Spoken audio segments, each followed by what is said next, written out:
The clock has been ticking for New South Wales health officials to get to the bottom of the unknown clusters of COVID-19 cases that have occurred in the last few days. There are fears that because of the contact tracing for some of these unknown cases are still going on, that the Queensland Premier will reverse her decision to reopen the border on November 1st. But the Queensland Chief Health Officer said so far the plan is going ahead. So New South Wales has extremely good contact tracing capability, and they're using that at the moment. And so we just need to wait a bit longer before we decide whether or not there's been any need to change that planned opening to New South Wales that at this point in time is planned for the 1st of November. As you would know, we use that 28 days of no unlinked community cases to assist us in determining whether it's safe at that point in time at the end of the month to open to another state. And that has stood us very, very well in Queensland. On whether this 28-day rule will stick, the Queensland Premier says it's actually not her decision, but wonders why her state keeps being singled out. Tasmania has their border closed.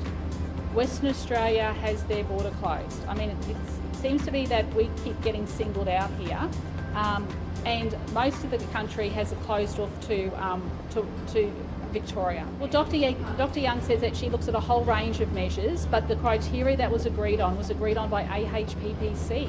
But the New South Wales Premier doesn't quite understand where this 48-hour rule has come from.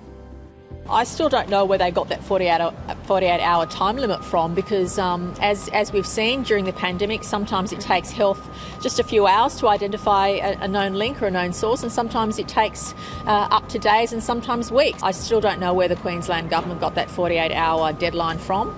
It was completely new to me. I've never heard it before. Queensland's Health Minister let out an angered comment today saying that the New South Wales government have given up on aspiring for the goal of 28 days free of community transmission. It just underlines how disappointing it is to see the New South Wales Premier admit that they don't share that aspiration, they don't aspire to that target, that they've effectively given up on that goal of 28 days of no unlinked transmission. To which Gladys Berejiklian responded with, I find that comment really offensive, to be honest. Our aim has always been to have zero community transmission. That's why all of us work day and night, have been battling for months and months to get to that aspiration. Zero community transmission is of course our aspiration. But the other question is it realistic for 28 days in a state the size of New South Wales when we have an open economy? And I would say that is a very high benchmark. And after the New South Wales Health Minister Brad Hazzard claimed the Queensland Premier is keeping borders shut as a political move, Stephen Miles then fired back. Queensland will not be lectured to by New South Wales. This is the state that gave us the Ruby Princess, the state that had those aged care outbreaks. We have avoided those situations here in Queensland precisely because we have aimed to suppress every outbreak of community transmission. That's what we've done, and we've done successfully.